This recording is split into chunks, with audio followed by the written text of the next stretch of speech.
కథావాణికి స్వాగతం. కథాభిమానులందరికీ నమస్కారం అండి. నేను డాక్టర్ శ్రీమతి కొఠారి వాణి చలపతిరావుని. ఈరోజు మీకు నేను శబ్దం నిశ్శబ్దం అనే ఒక సరదా కథను వినిపించబోతున్నాను. కథ పేరు శబ్దం నిశ్శబ్దం. ముసిముసి చీకట్లు తొలగి సుప్రభాతం అవుతున్న వేళ ఒక ఇంట్లో నుంచి కౌసల్యా సుప్రజా రామ పూర్వా సంధ్యా ప్రవర్తతే ఉత్తిష్ట నరశార్ధూల కర్తవ్యం దైవమాహ్నికం అంటూ సెల్ ఫోన్ ఆడియోలో నుంచి శ్రీ వెంకటేశ్వర సుప్రభాతం వినిపిస్తోంది గట్టిగా. చుట్టుపక్కల ఉన్న నాలుగిళ్లకే కాక ఆ వీధంతా వినిపిస్తోంది ఆ సుప్రభాతం. ఆ రోజే కాదు, రోజు అలాగే వినిపిస్తుంది. దాంతో అందరికీ మెలకువ వచ్చేస్తుంది. అలా ప్రతిరోజు శనివారం అయితే వెంకటేశ్వర సుప్రభాతం, ఆదివారం అయితే ఆదిత్య హృదయం, సోమవారం అయితే శివాష్టకం, మంగళవారం అయితే హనుమాన్ చాలీసా, గురువారం అయితే సాయిబాబా పాటలు అంటూ ఇలా వరుసపెట్టి తన సెల్ ఫోన్లో ఫుల్ వాల్యూమ్తో పెట్టేది చిన్మయి అన్న పేరు గల ఆ ఇంటి ఇల్లాలు. ఈ మధ్యనే పెళ్లి చేసుకుని కన్నెపిల్లతనం నుంచి ఇల్లాలితనానికి ప్రమోషన్ కొట్టేసి ఆ ఇంట కాపురం పెట్టేసిన ఓ కొత్త గృహిణి. పడుచుపిల్ల అయి ఉండి నడివయసు స్త్రీల సంప్రదాయబద్ధంగా పరమ భక్తురాలిలా రోజులను పవిత్రంగా గడుపుతున్న ఆమె అంటే ఆ వీధిలో ఉండే ఇల్లాళ్ళందరికీ చూడముచ్చటగా ఉంటుంది. మా కోడలు ఉంది అంటూ మూతులు విరిచే అత్తగార్లు, 6 గంటలకు అమ్మాయిలను బలవంతంగా పట్టి లేపి మంచం మీద కూర్చోబెట్టే అమ్మలు ఇంటింటా తయారయ్యారు. చిన్మయి ఆ బజార్లో 3 పడక గదుల ఆ ఇంట్లో కాపురం పెట్టినప్పటి నుంచి అలాంటి వాళ్ళు మరీ ఎక్కువైపోయారు. కోడళ్ళు కూతుళ్ళు మాత్రం కొరకొర ఆ ఇంటి వైపు చూస్తూ ముఖాలు చిట్లించేస్తున్నారు. ఆ వీధిలో వాళ్ల పరిస్థితి అలా ఉందంటే ఇక ఆ ఇంట్లోనే ఉండే ఆమె మొగుడు నిశాంత్ పరిస్థితి ఎలా ఉంటుందో మాటల్లో చెప్పటం కష్టం, చూసి తీరాల్సిందే. సుప్రభాతం అయిపోవటంతో అన్నమయ్య కీర్తన పెట్టింది చిన్మయి. అదిగో అల్లదిగో శ్రీహరివాసము అంటూ పాట మొదలైంది. బెడ్రూమ్లో తన పక్క మీద అస్థిమితంగా అటు నుంచి ఇటు నుంచి అటు పొర్లుతున్న నిశాంత్ పరిస్థితి అంతకంతకు దుర్భరంగా తయారైంది. పొద్దున్నే మొదలుపెట్టింది పాట కచ్చేరి. మంచి నిద్ర కాస్త హుష్కాకి అయి ఎగిరిపోయింది అనుకున్నాడు. 2 చెవులను దుప్పటితో కాసేపు, దిండుతో కాసేపు కప్పేసుకున్న శబ్దాలు చెవుల్లో దూరి గుండెల్లో తబలా వాయిస్తూనే ఉన్నాయి. ఇంతకుముందు బ్యాచులర్గా ఉన్నప్పుడు ఎంచక్క ఏ 10 గంటలకో పక్క మీద నుంచి లేచేవాడు. సాఫ్ట్వేర్ ఇంజనీర్ జాబ్ కనుక అర్ధరాత్రి 12 గంటలకు కానీ నిద్రపోడు. అందుకని తెల్లవారుజామునే మంచి నిద్ర పడుతుంది.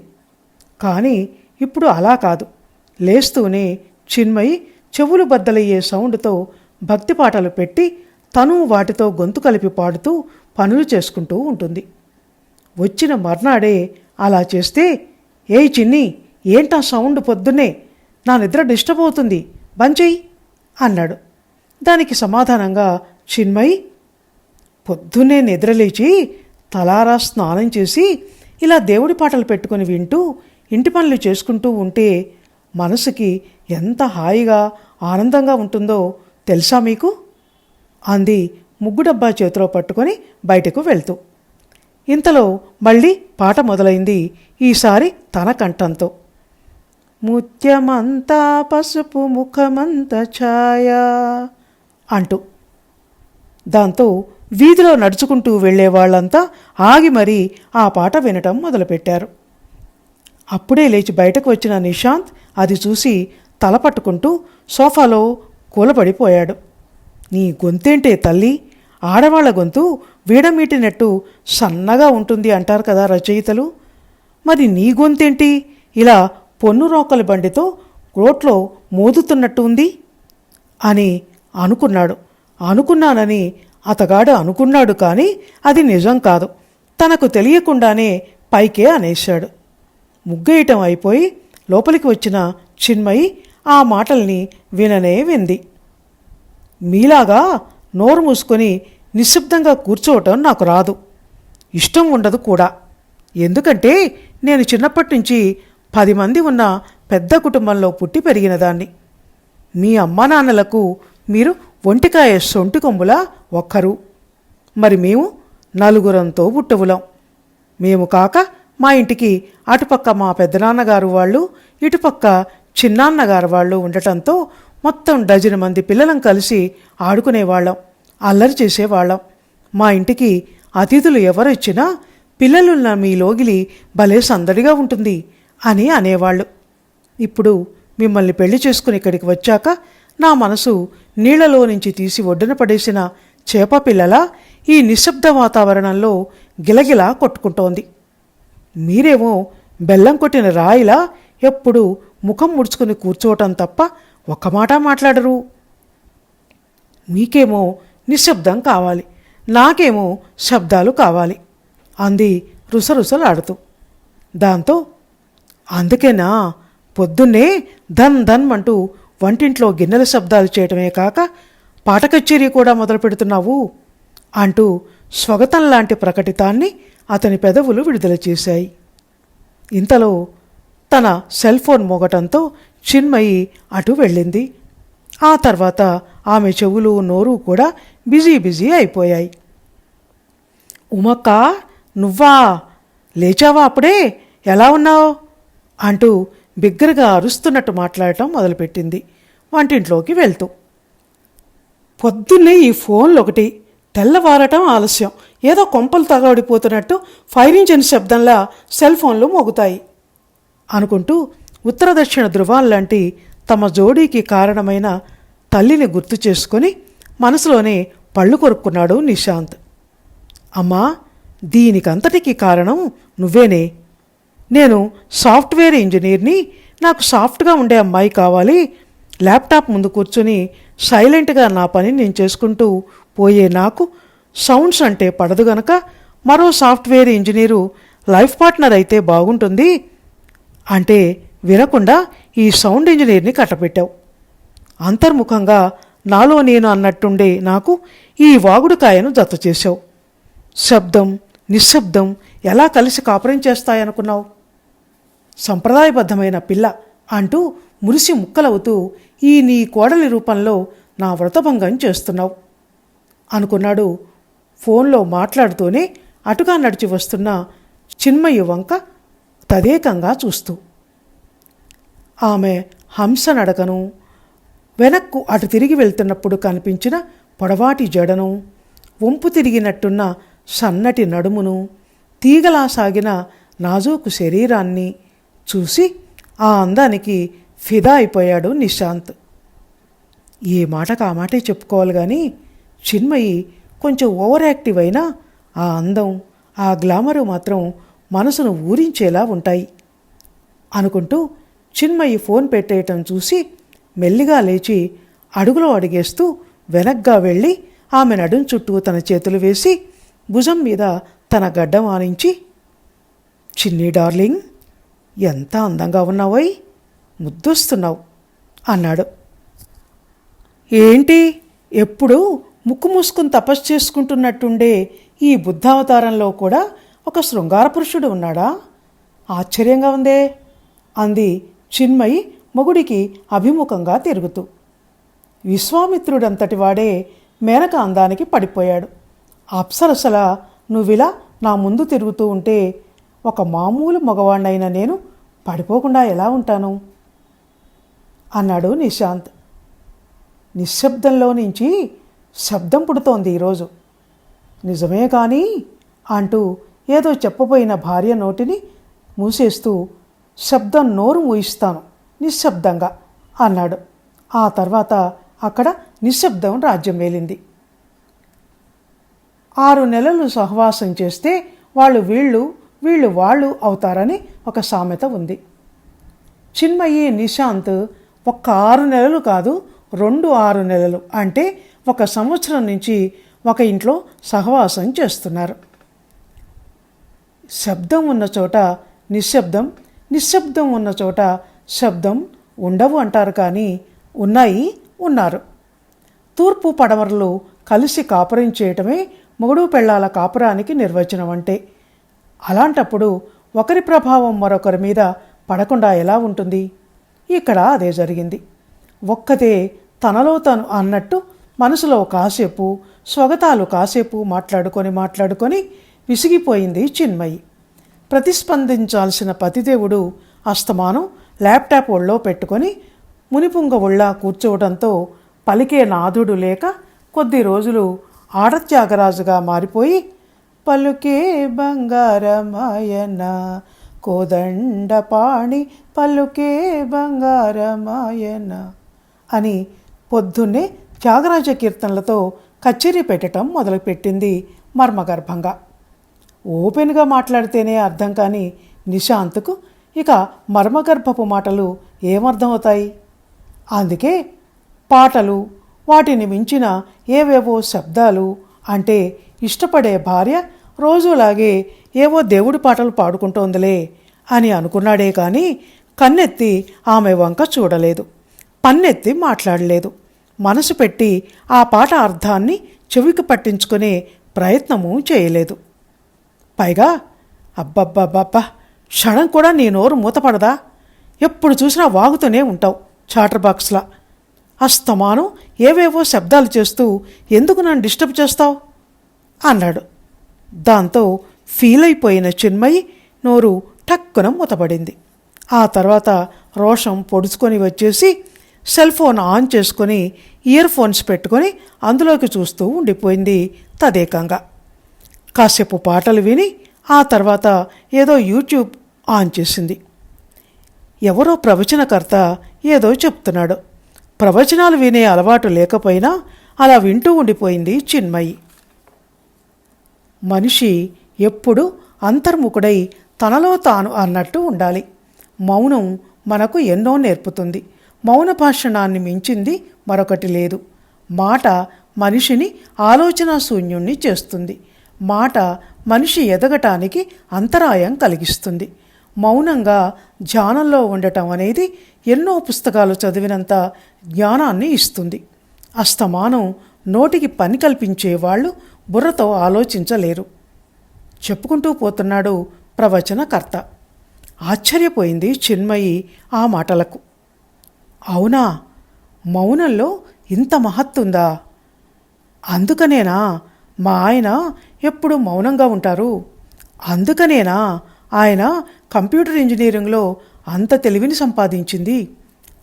ముక్కు మూసుకొని తపస్సు చేసుకునే మునిలా ఎప్పుడు అలా ముంగిగా ఎలా ఉంటారో మనుషులు ఒక మాట పలుకు లేకుండా అని విసుక్కుంది ఇన్నాళ్ళు తను. ఆ వెనకటి కాలం మునులు, ఋషులు అంతటి జ్ఞానాన్ని సంపాదించింది ఇలాగేనన్నమాట. అందుకనేనా ఈ రోజుల్లో ప్రతి సాఫ్ట్వేర్ ఇంజనీరు మునిలా మౌనంగా ఉంటూ ముక్కు మూసుకొని, అదే నోరు మూసుకొని తపస్సు చేసుకునేది?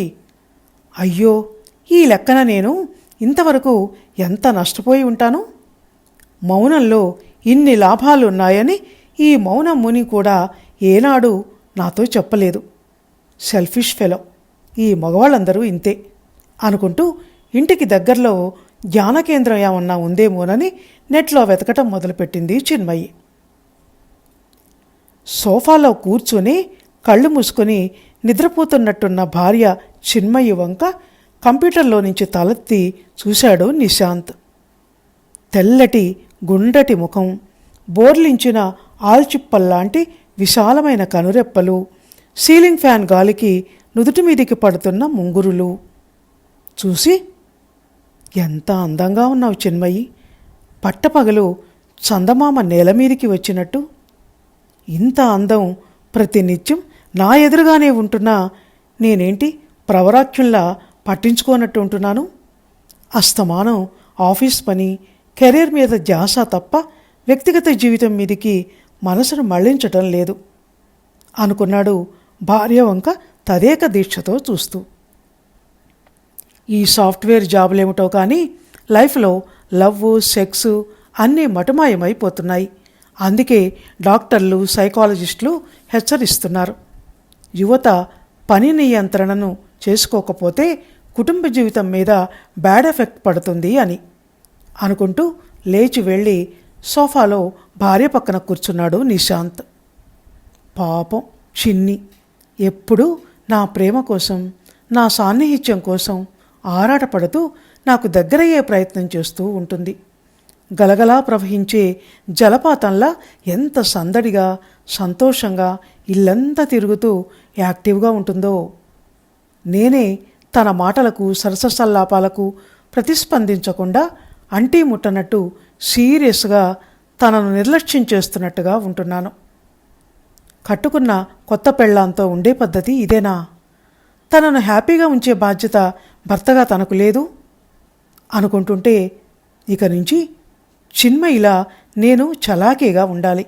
ముద్దు ముచ్చట్లతో, సరస చతుర సంభాషణలతో ఇంటిని ప్రేమ నిలయంగా, పడక గదిని శృంగార వేదికగా చేసుకోవాలి. యవ్వనం తరిగిపోతే మళ్ళీ తిరిగి వచ్చేది కాదు. వృధా చేస్తే గడిచిన రోజులు వెనక్కు రావు అనుకుంటుంటే భార్య మీద మనసులో ప్రేమ లోనించి పొంగుకుంటూ వచ్చింది నిశాంత్లో. దాని వెంటే చిలిపి కోర్కెలు తుమ్మెదల గుంపుల ఉవ్వెత్తున పైకి లేచాయి.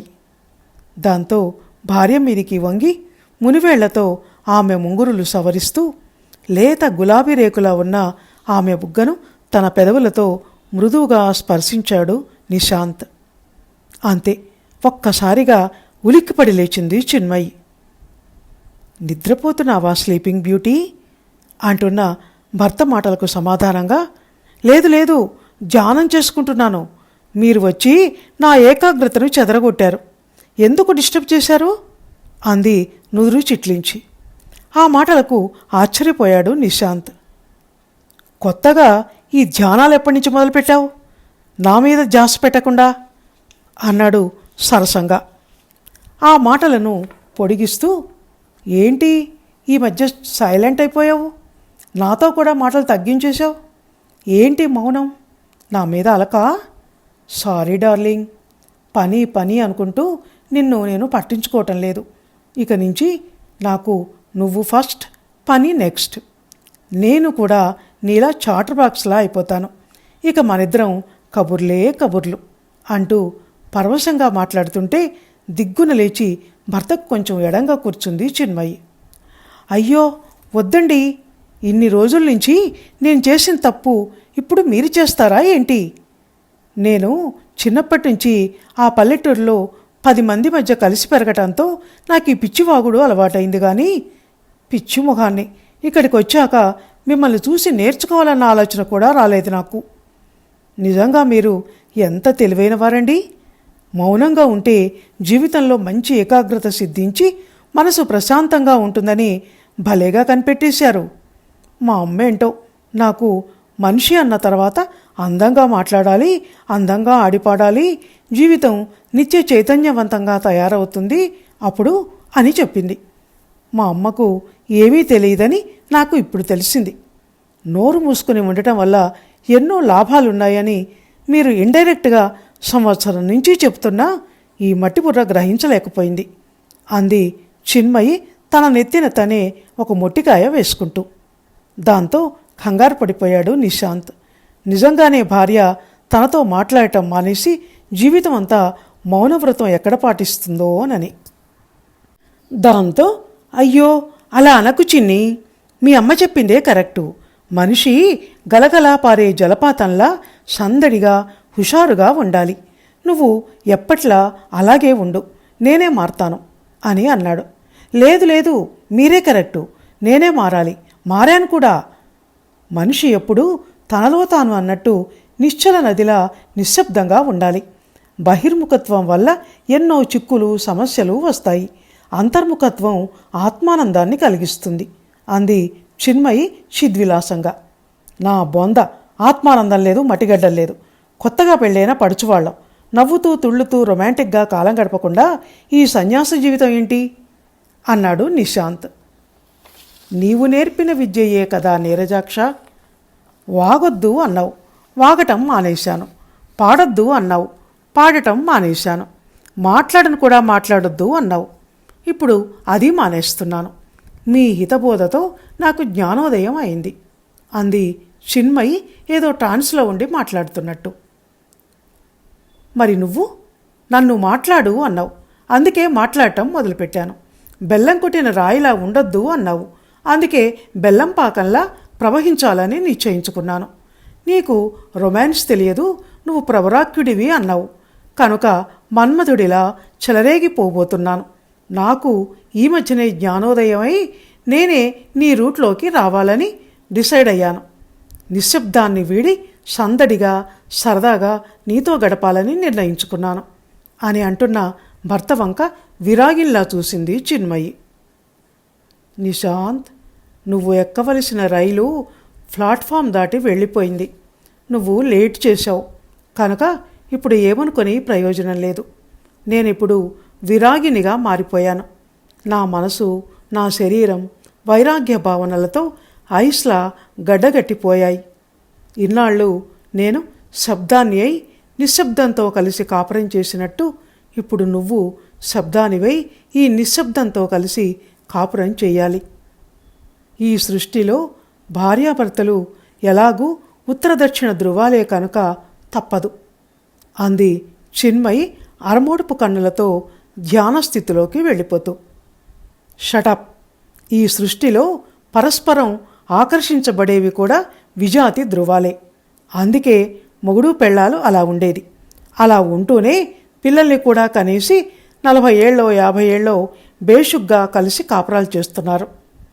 ఈ వేదాంతం డ్రామా ఇకనైనా ఆపకపోయావంటే అంటూ సోఫాలో బాసింపట్లు వేసుకుని కూర్చున్న భార్య చిన్మయి చెయ్యి పట్టుకొని ఒక్క ఉదుటున తన వైపు లాక్కొని మళ్ళీ మాట్లాడనీయకుండా తన కౌగిల్లో ఉక్కిరిబిక్కిరి చేశాడు నిశాంత్. దాంతో శబ్దం కిక్కురు మనకుండా నిశ్శబ్దంలో కలిసిపోయింది. అంతకాలం నివురుగప్పిన నెప్పులా ఉన్న నిశ్శబ్దంలో పెద్ద విస్ఫోటనం ఏదో బద్దలై లావా ఎగిసిపడింది. ఇదండి శబ్దం నిశ్శబ్దం అనే సరదా కథ. విన్నారు కదా. ఈ కథ మీకు ఎలా అనిపించిందో ఆ విషయాన్ని మీ కామెంట్స్ ద్వారా తెలియచేయండి. ఉంటాను. ధన్యవాదాలు.